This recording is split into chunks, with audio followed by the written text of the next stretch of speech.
Bonsoir, c'est Radio Marquise. Installez-vous, on va pas tarder à commencer.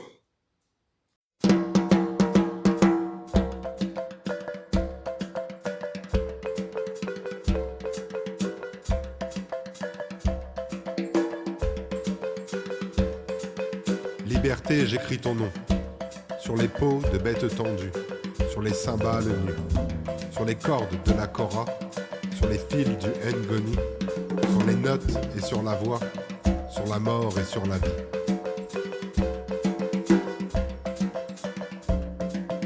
Liberté, j'écris ton nom. Je te scrute à l'horizon. Comme un rêve jamais atteint, comme l'idéal d'un gamin, comme un percussionniste, acteur, comme un utopiste, batteur.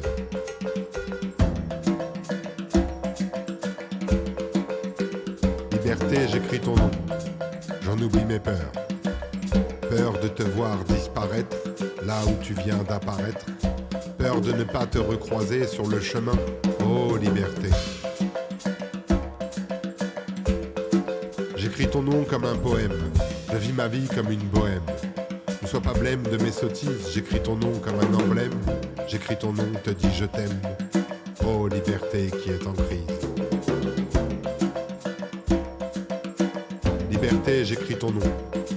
Sur les murmures, sur les silences, sur les murs et sur la danse. Liberté, oh belle transe.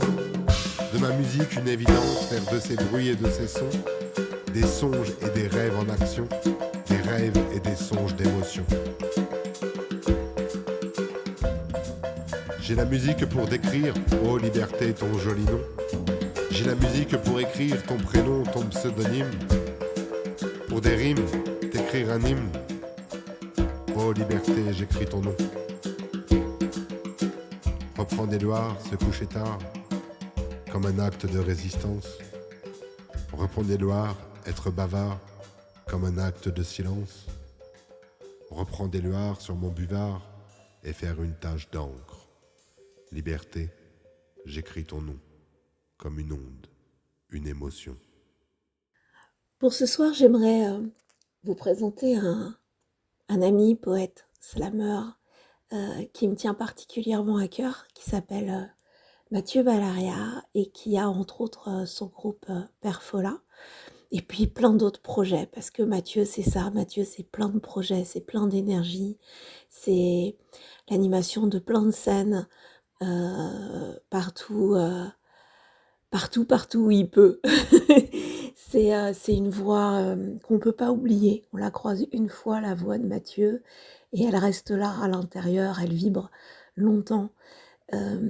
Mathieu, c'est le genre de personne qui, lorsqu'elle passe dans une pièce, quand elle te regarde, quand elle t'écoute, quand elle te parle, tu sais que tu es vraiment là, tu es vraiment présent, tu es vraiment en train d'exister.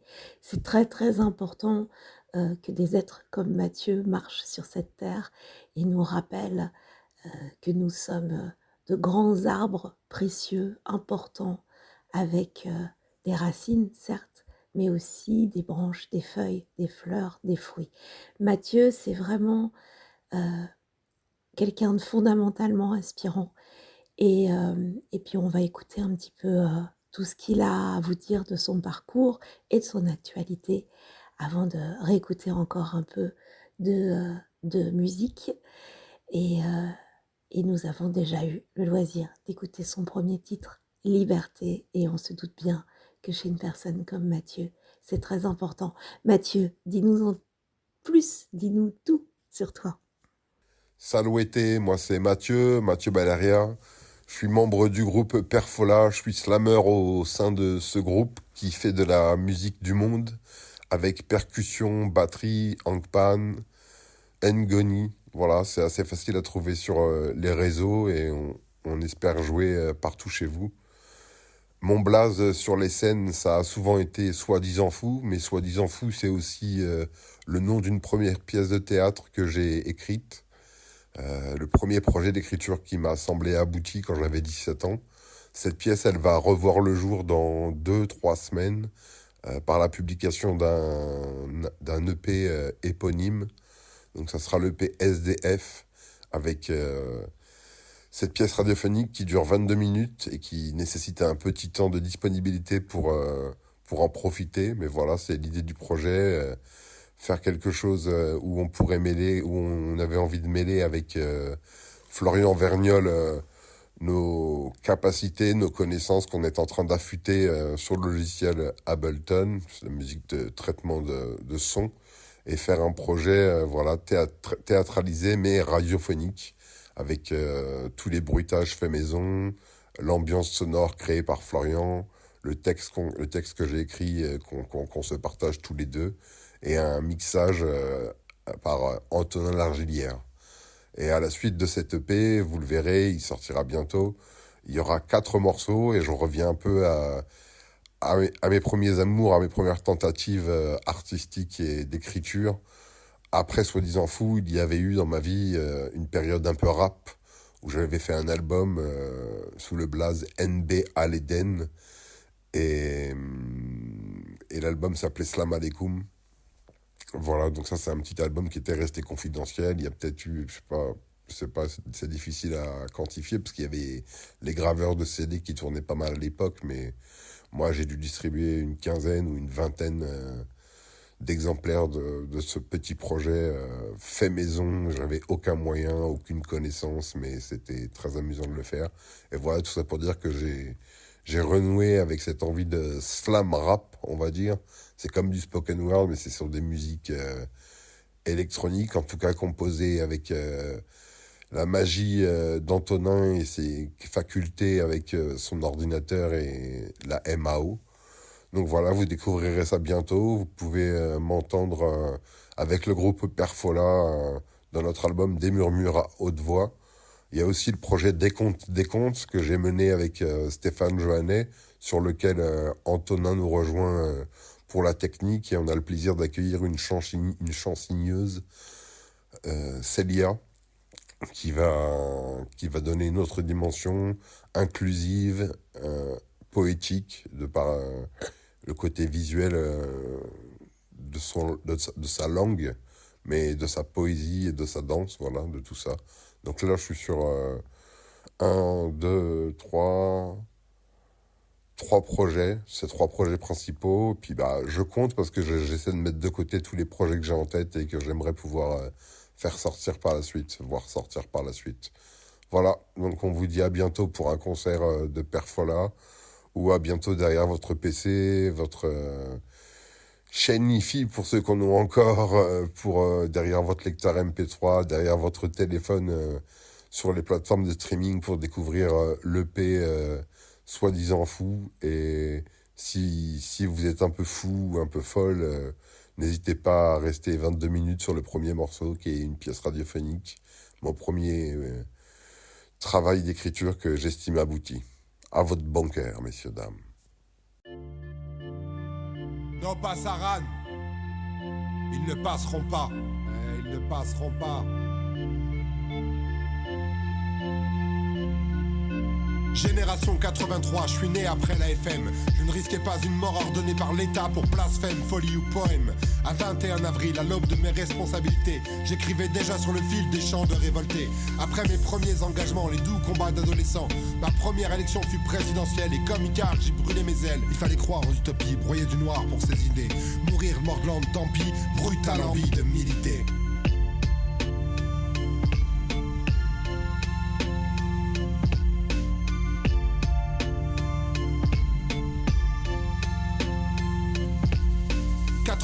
Génération de citoyens désabusés, des votants sacrifiés. Depuis 116, je vote contre pour préserver nos belles contrées. Je rêvais de ne pas voter, mais j'ai compris que ma vie durant, à l'extrême droite, je dirais non. Par les urnes, par ma foi, par ma plume, par ma voix, je dirais non, je dirais non, je dirais non. Comme lors d'un spectacle de danse qui prône en silence la tolérance, par l'évidence des corps et des trésors. Très ordonné, je luttais pour que puissent vivre mes désordres. Très concerné, j'ai slamé pour que les fachos ne puissent plus me mordre.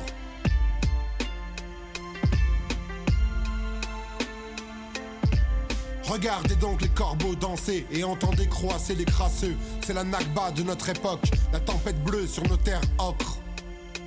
La tempête bleue sur nos terres ocre. Non, pas Sarah. Profitez encore de nos arts avant que les ignares et leurs armes fassent couler nos dernières larmes et notre sang pour leur drame. Avec leurs pinards et leurs camemberts, ils nous auront dans une sale guerre. Y aura plus de sœurs, y aura plus de mères, y aura plus de frères, y aura plus de pères. Juste des couleurs de peau, des religions, juste la haine de l'autre, différent. Des boucs émissaires pour manipuler aisément la masse et ses précieux pigeons. Veulent-ils brûler Simone Veil? Je vous préviens comme en Iran. Aux côtés des femmes, des hommes veillent. Face aux machos, légion est en rang.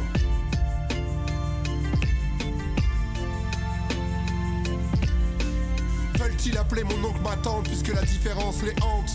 Ne voient-ils pas l'HP originel comme dans 84 de George Orwell? Pouvons-nous continuer de tolérer l'intolérable quand le fascisme s'invite à table? Notre devoir est de résister, de répliquer, de militer ou de créer. Saurons-nous faire comme nos enfants, ceux pour qui couleur de peau ou religion, genre ou orientation, politicien, drapeau, nation, restent des mots insignifiants. Ils regardent notre belle planète, que l'on bousille, faut être honnête. Ils regardent leur père faire, mais préfèrent jouer avec leur père. Je préfère 100 fois écouter ces rêveurs, ces enfants qui nous crient que cet éléphant, cette rose, ce serpent, ce mouton ou cette prose ne se laisseront pas effacer maintenant par la bêtise humaine, l'ignorance et la haine des gens importants. Alors pour Yel, s'il vous plaît, soyons adultes et intelligents.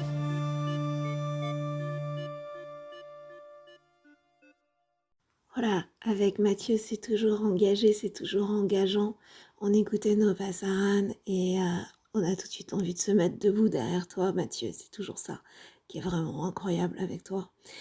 En parlant d'être debout avec toi, tu nous ouvres 3 scènes ouvertes cet été, en juillet et en août. C'est important de le dire parce que la plupart des scènes ouvertes se ferment l'été, c'est la trêve. Et toi, avec toi, il n'y a jamais de trêve et certainement pas en poésie. Donc, tu nous ouvres le relais des 3 écluses à Grignon le 13 juillet et c'est à 15h. Tu nous ouvres aussi la roseraie de Moraille le 18 juillet et ça sera à 20h. Et tu vas même nous ouvrir la romantique du Puiseau le 28 juillet et ça sera à 19h. Alors c'est des scènes qui ont lieu donc du coup pour Grignon et la Moraille les 2e week-ends et les 3e vendredis du mois de juillet, du mois d'août. Je crois même que tu continues en septembre. Et c'est top, c'est vraiment des endroits, moi c'est des scènes que j'aime beaucoup, j'y vais souvent, surtout à la Moraille, parce que c'est des endroits d'une infinie bienveillance, d'une infinie liberté poétique, dans des endroits riches de sens et de beauté, et on te remercie vraiment de faire vibrer la poésie dans des endroits pareils. J'ai mes 3 petites questions et la première c'est toujours quel est ton mot préféré? Alors Mathieu, dis-nous tout, c'est quoi ton mot préféré? Alors, mon mot préféré, je pense que c'est le mot liberté. Liberté avec tout ce que ça implique, ma propre liberté et celle des autres, parce qu'elles sont liées. Savoir ce qu'on peut faire, ce qu'on veut faire, comment les faire. Voilà, le mot liberté, il résonne pas mal en moi. J'ai couru après une liberté pendant des années assez illusoire. Et je me rends compte avec quelques contraintes bien sympathiques que la liberté est belle quand on sait en profiter, comme des contraintes qu'on s'applique pour écrire et rimer. Effectivement, on n'est pas surpris que ce soit le mot qui te tienne le plus à cœur. Et donc la deuxième question est avec qui tu souhaiterais manger? Des personnes encore présentes ou plus parmi nous. Qu'est-ce que vous mangeriez? Qu'est-ce que vous seriez en train de boire? Et de quoi vous parleriez, bien sûr, évidemment. Si je devais organiser un repas avec des personnes de mon choix, ça serait avec 2 personnes disparues. Il y aurait ma grand-mère que j'ai perdue il y a 2 ans et qui était comme un parent pour moi, très proche. Elle m'a hébergé dans des moments difficiles, elle m'a toujours soutenu. Et son départ à réorienter ma vie. Elle est partie il y a 2 ans et voilà pourquoi j'aimerais la revoir et lui dire un grand merci pour ce départ et tout ce que ça a provoqué chez moi. Et la deuxième personne, c'est mon grand-père de cœur qui a été le compagnon de cette même grand-mère pendant près de 20 ans, de mes 3 ans à 23 ans, on va dire. Et c'est un grand-père qui avait des origines particulières, qui a eu une vie assez particulière et qui m'a pas mal inspiré, même si on n'a jamais été hyper proches, en fait, on était très liés.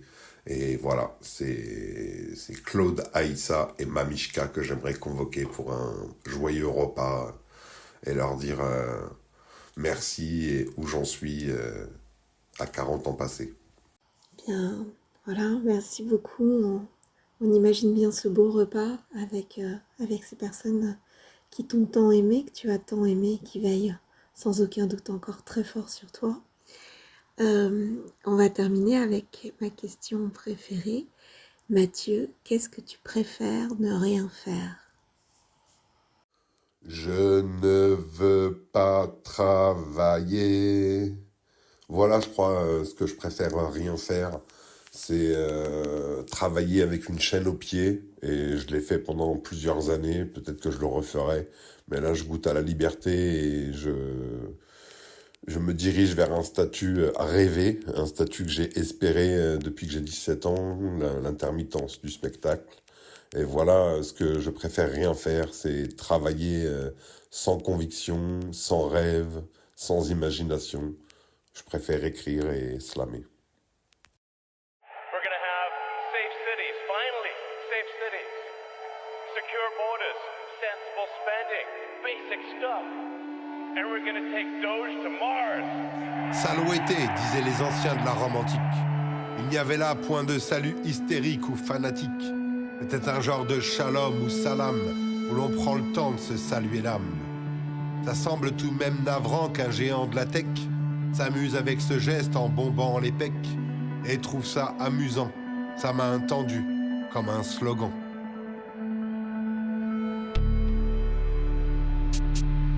De ce putain de thé, de ces Tesla, de ce sale S, doublé nazi, de ce triste temps, triste folie. On n'en veut plus, on n'en veut pas. On peut crier, nos pas à râle, même à Paris, ils collaborent. Je corrobore sans septième dan, dans les médias, ils volent. Et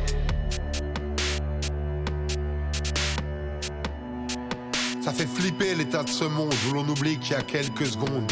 Le génocide est sur les ondes, quand la doxa crie, y a rien d'immonde. Il l'a fait, ce salut nazi, à l'investiture du président des États-Unis.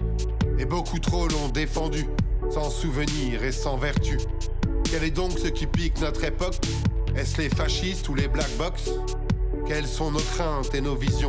Arrête ton char et éteins ta télévision. De ce putain de thé, de ces Tesla, de ce sale S, doublé nazi, de ce triste temps, triste folie. On n'en veut plus, on n'en veut pas. On peut crier, nos pas à râle, même à Paris, ils collaborent. Je corrobore sans septième dan, dans les médias, ils volent. Et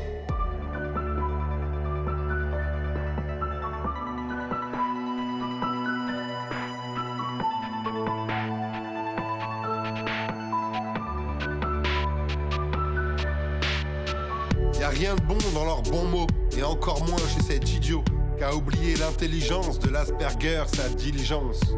J'ose croire que l'empathie, la solidarité et les doux esprits dépassent de loin le haut cuit, cet abruti et de son salut nazi. Qu'en est-il de son intelligence émotionnelle? Et quelle est donc sa sensibilité? Il rêve peut-être d'apartheid, qu'on abolisse simplement l'entraide. De ce putain de thé, de ces Tesla, de ce sale S, doublé nazi, de ce triste temps, triste folie. On n'en veut plus, on n'en veut pas. On peut crier, nos pas à râle, même à Paris, ils collaborent. Je corrobore sans septième dan, dans les médias, ils volent. Et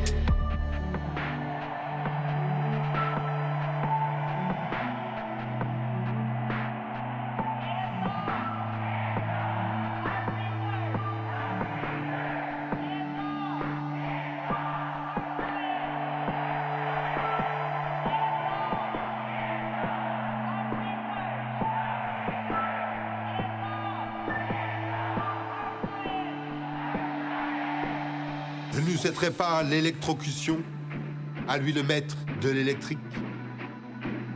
On connaît d'autres solutions pour rendre le bruit des bottes statique.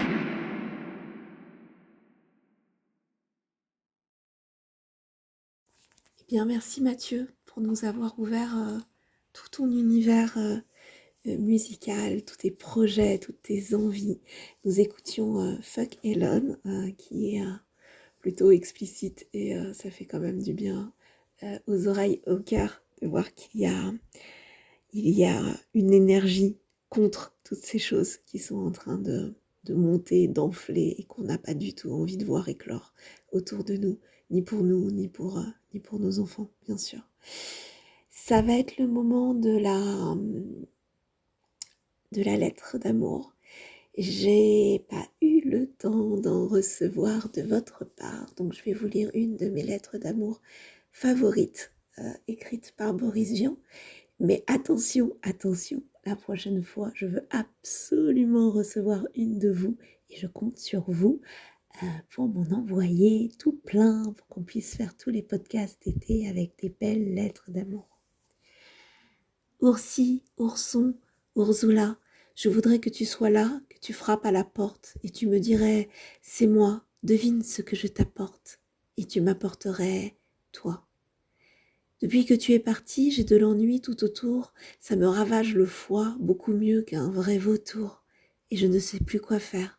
Alors j'ai pris tes photos, je les ai pendues au mur et j'ai dit « Regardez-moi avec vos yeux d'autre part, ce sont les seuls yeux du monde dans lesquels j'ose le voir. » Le Barchène était au mur et il s'est mis à pleurer parce que j'étais si triste, il voulait me consoler. Les autres peuvent me dire des choses, mais que j'oublie vite.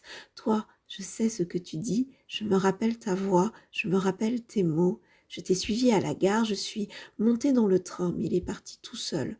Tu disais que je m'en aille pour ne pas que je m'ennuie en attendant sur le quai.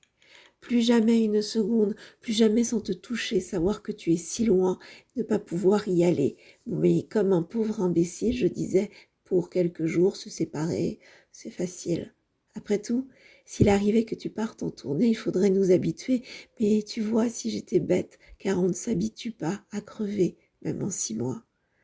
Oursi, ourson, Ursula, je voudrais que tu sois là, tes talons dans l'escalier feraient le bruit que je guette et tu serais dans mes bras. C'est dimanche, il est 8 heures et je ne veux pas sortir et je m'ennuie à mourir. Alors je t'écris, mon ange, une chanson du dimanche, une chanson pas très drôle, mais on y rajoutera mardi soir un grand couplet. Viens dormir sur mon épaule et on ne dormira pas. C'était donc un extrait de Berceuse pour les ours partis, écrit en 1951 par Monsieur Boris Vian. Et c'est toujours tellement doux, tellement bon de lire du Boris Vian. Ça va être le moment de notre définition improbable, un mot inventé d'un dictionnaire illusionné. Ce sera inventé et dit par notre espèce de poète. Attention, c'est parti. Madame la marquise m'a demandé une nouvelle exploration des mots du dictionnaire des broussailles. Et son immense bonté qui la porte à s'intéresser à nous, gens de peu.